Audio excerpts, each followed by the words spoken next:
महात्मा बुद्ध कहते हैं, आप तब तक उस मार्ग पर नहीं चल सकते जब तक आप खुद वो मार्ग नहीं बन जाते। लोग सवाल पूछते हैं, मेरा मन नहीं लग रहा, मैं क्या करूं? मैं मन को शांत करना चाहता हूं, एकांत करना चाहता हूं, मन को साधना चाहता हूं, हर तरह के फालतू के विचारों से मुक्ति पाना चाहता हूं, पर मेरा मन कहीं लगता ही नहीं, वो हमेशा भटकता रहता है। आइए एक कहानी के जरिए से हम आपको थोड़ा इसे समझाने की कोशिश करते हैं। एक गुरु अपने शिष्यों को ध्यान साधना सिखा रहे थे। तभी एक शिष्य बोला, हे गुरुवर, मैं कुछ समझ नहीं पा रहा, क्या मैं आपसे कुछ पूछ सकता हूं? गुरुजी ने कहा, बिल्कुल पूछ सकते हो। शिष्य ने कहा, जैसे मैं पानी पीता हूं तो मेरी प्यास बुझ जाती है, या कोई भी पानी पीता है तो उसकी प्यास बुझ जाती है, तो ये ध्यान के संबंध में ऐसा क्यों नहीं होता? जब हम आपके कहे अनुसार एक जैसा ध्यान करते हैं तो हम में से कोई पहले तो कोई बाद में तो कोई कभी भी ध्यान की स्थिति को प्राप्त कर ही नहीं पाता। ऐसा क्यों होता है? जैसे पानी से सबकी प्यास बुझ जाती है, वैसे ही ध्यान से सबके ज्ञान चक्षु खुल जाने चाहिए, पर ऐसा नहीं होता है। गुरुजी ने कहा, कल किसी ने भोजन पर हमें आमंत्रित किया है, कल तुम मेरे साथ चलना, मैं तुम्हारे प्रश्नों के उत्तर वहीं दूंगा। अगले दिन दोनों गुरु शिष्य भोजन के लिए एक धनी व्यक्ति के घर पहुंचे। धनी व्यक्ति की पत्नी ने उन्हें भोजन पर बुलाया था। दोनों भोजन करने बैठ जाते हैं। उन्हीं के साथ उस स्त्री का पति भी भोजन करने बैठा हुआ था। उसने अपने सभी नौकरों पर चिल्लाकर कहा कि ये क्या बेकार सा भोजन बना रखा है, इसमें कोई स्वाद नहीं है। वो भोजन की थाली फेंक कर नौकरों से कहता है कि जाओ, दोबारा ढंग का भोजन बनाकर लाओ। धनी व्यक्ति की पत्नी ने उन दोनों गुरु शिष्य से क्षमा मांगकर उन्हें भोजन परोसने लगी। दोनों ने भोजन किया। गुरु ने अपनी थाली में 2 रोटी छोड़ दी। गुरु ने उस स्त्री से कहा कि बेटी, क्या तुम मुझे ये 2 रोटी बांध कर दे सकती हो? स्त्री ने उन रोटियों को बांध कर दे दिया। उसके बाद दोनों वहां से निकल गए। रास्ते में गुरुजी ने शिष्य से पूछा कि तुम्हें भोजन कैसा लगा? शिष्य ने कहा, भोजन तो अति स्वादिष्ट था, मुझे पसंद आया, मुझे भोजन करके बहुत अच्छा लगा। गुरु ने कहा, इससे अधिक तुम्हें और कुछ नहीं लगा? शिष्य ने कहा, इससे अच्छा और क्या लग सकता है गुरुदेव? मेरी भूख मिट गई, मेरा पेट भर गया। गुरुजी ने कहा, भोजन तो अच्छा था, फिर उस स्त्री के पति को भोजन पसंद क्यों नहीं आया? भोजन तो अच्छा बना था ना, भोजन एक ही था, तब उसे पसंद क्यों नहीं आया? शिष्य ने कहा, आप ठीक कहते हैं गुरुदेव, मैं तो कुछ समझ ही नहीं पा रहा हूं, आप ही कुछ बताएं। गुरुजी ने कहा, अभी तुम मेरे साथ आगे चलते रहो। गुरु शिष्य चलते चलते बहुत दूर निकल आए। शिष्य ने गुरुजी से कहा, गुरुदेव, हम हमारे आश्रम के मार्ग पर तो नहीं हैं, फिर हम कहाँ जा रहे हैं? गुरु ने कहा, बस चलते रहो। बहुत दूर चलने के बाद एक फटेहाल व्यक्ति गुरुजी के सामने आ गया और उनके चरणों में गिर गया और बोला, हे परमात्मा, मेरी मदद करो, मैं 3 दिन से भूखा हूँ, मैंने कुछ भी नहीं खाया है, आप कृपया कर मुझे कुछ खाने को दें।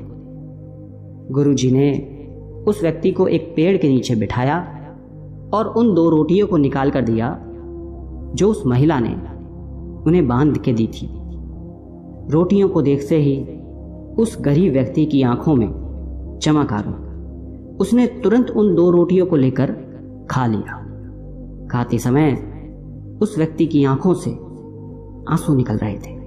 वो रो रहा था और खाता जा रहा था और हाथ से इशारे कर रहा था, जैसे वो किसी अदृश्य शक्ति को कह रहा हो कि तेरा धन्यवाद इस रोटी के लिए। खाने के बाद उसने गुरुजी को प्रणाम किया और धन्यवाद कहा। गुरुजी ने उस व्यक्ति से पूछा कि भोजन का स्वाद कैसा था। उसने कहा, स्वाद तो कहीं था ही नहीं, केवल जीवन था, परमात्मा और ईश्वर था। ये रोटियां नहीं थी, ये तो साक्षात जीवन था। ये कहकर वो व्यक्ति वहां से चला गया। गुरु ने शिष्य से कहा, देखो भोजन वही था, लेकिन एक व्यक्ति को उसमें स्वाद नहीं आता। तुम्हें उसमें स्वाद आया, तुम्हें भोजन पसंद आता है, लेकिन वहीं एक व्यक्ति को इस भोजन में स्वाद नहीं आता, बल्कि वो इसमें ईश्वर, परमेश्वर और जीवन को देख लेता है। इसी से पता चलता है कि व्यक्ति और भोजन की तृप्ति में भी अंतर है। पहले व्यक्ति की इसमें कोई तृप्ति नहीं होती, तुम्हें थोड़ी तृप्ति होती है, और इस व्यक्ति को अनंत तृप्ति होती है। ऐसा ही ध्यान के संबंध में होता है। जिसको जितनी ज्यादा प्यास होती है वो उतनी ही जल्दी मार्ग बना लेता है। उस शिष्य की जिज्ञासा का समाधान हो गया था, उसके प्रश्नों का उत्तर उसे मिल गया था, लेकिन प्रश्न का उत्तर अभी हमारे नहीं मिला। प्रश्न था, मन क्यों नहीं लगता? दोस्तों, जो लग जाए वो मन नहीं है। मन का स्वभाव ही है भागना। जब हमारे पास कोई चीज अत्यधिक होती है तब मन उससे भागने लगता है। जैसे उस धनी व्यक्ति का मन जो उस भोजन से भाग रहा था, जो उसके लिए आम बात थी। लेकिन जब कोई चीज हमारे पास सीमित मात्रा में होती है और हमें मिल भी जाती है, तब हमारा मन उससे जुड़ा भी रहता है और हम उस चीज की थोड़ी बहुत अहमियत भी रखते हैं। जैसे उस शिष्य का मन जो उस भोजन से थोड़ा बहुत जुड़ा हुआ था, तो उसने उस भोजन के स्वाद को भी जाना। लेकिन जब हमें कोई चीज चाहिए होती है और वो हमारे पास नहीं होती, तो पहले हमारा मन उस चीज के लिए बहुत ललाहित रहता है। वो हर हाल में उसे पा लेना चाहता है। लेकिन जब कोई चीज प्राणों से जुड़ी हो, जैसे कि वो 2 रोटी, और जब बात प्राणों पर आ जाए, तब मन गायब हो जाता है। तब आप स्वाद नहीं देखते, भोजन का प्रकार नहीं देखते, तब आपको सिर्फ भोजन चाहिए होता है। तब आप एकाग्र हो जाते हैं भोजन के लिए। जो मिले उसी में आपको आनंद आ जाता है। स्वाद हो या ना हो, आपके प्राण अंदर तक उसे स्वीकार कर लेते हैं। और ये तब होता है जब मन नहीं होता।